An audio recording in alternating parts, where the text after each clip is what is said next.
Yes, happy Sunday. Welcome into NESN Bets Kickoff. I'm George Balekji. With me is Claudia Bellofatto from her betting headquarters in downtown Boston. Claudia, great to see you on this Sunday. Can't wait to get into these games. Good to see you, George. I'm just glad, it sounds weird, but I'm glad the sun went away and it's raining, so I don't feel bad about myself for being on the couch for 23 hours of the day. The guilt I had Saturday for missing out on college football, but I went 0-3 on my bets. Let's have a bounce back Sunday. We got a great 4 o'clock slate. Let's start first with the Browns at the Seahawks. PJ Walker starting for Cleveland. So the Browns are getting 4 points on the road. This seems like a good spot to be Geno Smith in the Seahawks offense. What do you think about that spread right there? Well, market definitely likes Seattle. It's open 2 up to 4.5, 4. There were some 5s buyback, but like you said, Seattle around a 4-point favorite now. And PJ Walker is in for Deshaun Watson, but hey, he's 6-2 ATS in his career as a starter, covering by 11 points. And if it wasn't for him being backed by the #1 defense in football, then I'd say I love Seattle in this spot. But this is going to be the toughest defense Seattle has faced. So I look at this number now that it has moved so much, and I'm tempted to take the 4. If anything, I might lean under on a Seattle team total. I could see this being a little tougher for them to put up points because it is the biggest competition they've had. It's a stay away game for me, but do keep in mind this number has moved a decent amount from where it opened Seattle to. Seattle clearly has the big edge on offense, but I think the Browns will give them some sort of trouble here. Yeah, I actually like taking the 4 points in this spot, but you said it the reason why. It's that elite Browns defense. Best pass defense in the NFL, one of the better run defense. It's all about up front by Myles Garrett, though, because if you took Micah Parsons away from it, this is the guy that should be Defensive Player of the Year. You look at Geno Smith in a clean pocket, 77% completion percentage. Under pressure, that drops down to 55 or below completion percentage. I think it's going to be a lot of trouble for Seattle. I think this Browns defense does just enough. I think the Browns offense can do just enough. I'm not going to say a big PJ Walker game, but because of that elite defense, I like them getting 4 points in this spot. If it was under 3, I'd stay away, but it got to that 4. That's where I like it. I'm with you on the total. This screams, 21-17 total to me, so it would be to the over, but I don't feel like sweating that bad, so I'm staying away from this total altogether on this. Yeah, I was going to talk about the movement on that total as well. Open 41.5, got down as low as 37.5, but as always with big moves like that, you see buyback from the sharp guys. So we're seeing 38s across the board. I think that is where I would have gone with that original number, is to go under that, but I don't really want to chase it. So I'm leaning under on the game just because I do think the Browns can quiet the Seahawks offense to an extent, but stay away. Maybe just look at props for me game. So we're talking all about this Browns defense. What about on the offense? PJ Walker passing yards, 196.5 is what his number set. Half a touchdown, so an over for there. All you need him to throw 1. Amari Cooper, 50.5 receiving yards. David Njoku, the tight end, 31.5. Any of those numbers jump out for you? Any props you want to play when it comes to this Browns offense? Yeah, Amari Cooper I look at, and of course, Deshaun Watson is not under center. It is PJ Walker, which does change things a little bit, but the consistency, the targets, the catches have been there for him. He has been productive. He's cashed this number of 50.5 in 3 of 6, so just half. 22 yards last week. You don't have too much recency bias, but if I had to pick a player on that squad, he's the one I'd go with. I'm going to go David Njoku. I'll go tight end. The cornerback matchup is tough. If you get Devin Witherspoon or Tariq Woolen, that is a good secondary. But when it comes to the Seahawks, where their defense is soft, is intermediate routes, the short routes over the middle to the right and the left, that's where Njoku is getting all his catches. He's not a deep ball receiver. I think because of PJ Walker in this spot, best friend is always a tight end. We've seen him with 46, 54 receiving yards 2 of the last 3 weeks. I like him at 31.5. You could pick on a Bobby Wagner, who's a good linebacker, but Njoku is just a great athlete. So what about this Seahawks offense? Geno Smith, 219.5 passing yards, 1.5 touchdowns is his number. And we see Kenneth Walker, 67.5 rushing yards. Or are you looking at Geno's receivers and DK Metcalf or Tyler Lockett? Yeah, so like I said, I do think the Browns offense is going to quiet them to some degree. I don't know if that means, I would go under on Geno Smith or under on Walker. I don't think I would be quick to do either of those things. They'll have to have a balanced offense. So I think that's pretty low for what Geno Smith is capable of getting over. And because I don't see them catching a huge lead, game script says they'll not have to play from behind, but they're going to be playing a tight game. So I think it's probably safer to go over on Smith passing yards. All right, quick one to end it with on this game. Better bet DK Metcalf or Amari Cooper over 50.5 receiving yards. They both have the same number for the receiving prop. This is tough. Obviously, the quarterback situation works better for DK Metcalf.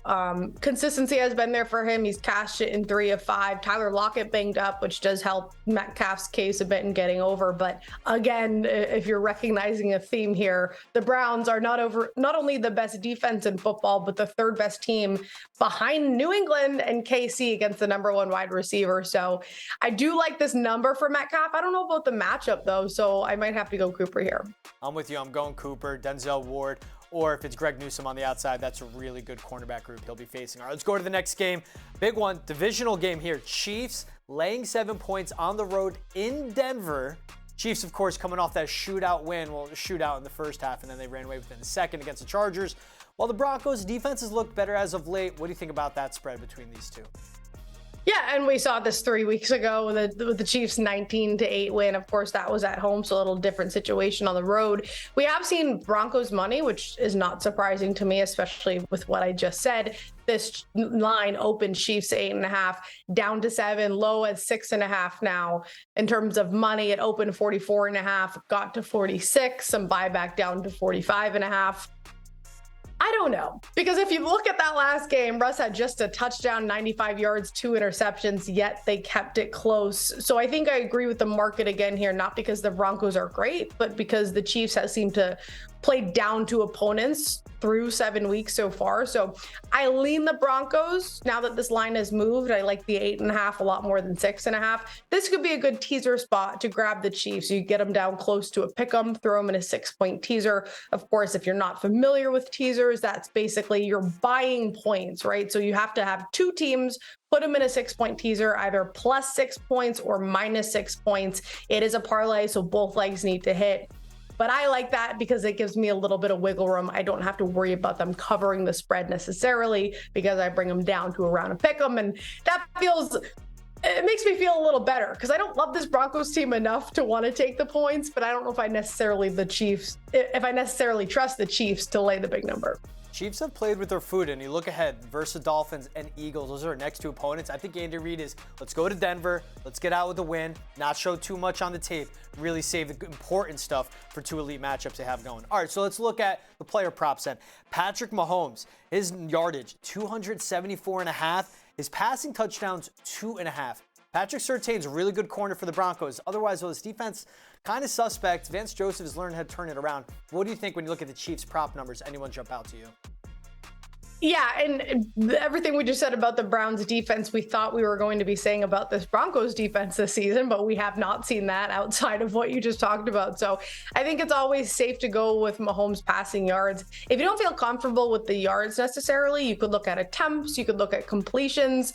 Those are numbers that I think he has hit a little bit more consistently if you're worried about him going over this number that is clearly much higher than a player like Geno Smith that we just saw, but that is because the books have to protect themselves. They can't bring this number down any lower or else they're going to get hammered. So I maybe look at his attempts or completions for this one. I like that. Hey, this is a primarily zone defense. We saw what Patrick Mahomes did that last week against the Chargers before they flipped to man in the second half. So for that reason, I'm going to go Travis Kelce over 77.5 receiving yards. This is a guy that had 124 yards against Denver earlier in the season, over 13 yards per catch the last 2 weeks. And whatever the Taylor Swift effect is on his game, I'm riding that. I'm riding the tails of her and her fans and the Swifties as well. Give me Kelce, his best receiver, in a spot where these two will flourish, over 77.5 receiving yards. I like it. And they brought that number up too, but I think that's the right move again, because the books have to protect themselves. I think for a while they were like, all right, it's just the hype surrounding it. But everybody keep in mind, he still was the best tight end in the league even before dating Taylor Swift. If it was Tyreek Hill, this number would be like 92.5. All right, better bet in this game. Cortland Sutton over 49.5 receiving yards, or over Rashee Rice, the top receiver for the Chiefs, over 42.5 receiving yards. I like Rashee a lot. I've been betting him quite often. As far as Cortland Sutton goes, nothing against him, but again, it all matters about the matchup. This stat that I've been using a lot, which you can find on FTN data, it's DVOA against the number one wide receiver. So DVOA is a stat that basically puts all of the teams on an average scale and, takes into account whether it was a tougher or a weaker opponent through 7 weeks and says, this is the best defense. So the Browns right now are the best defense.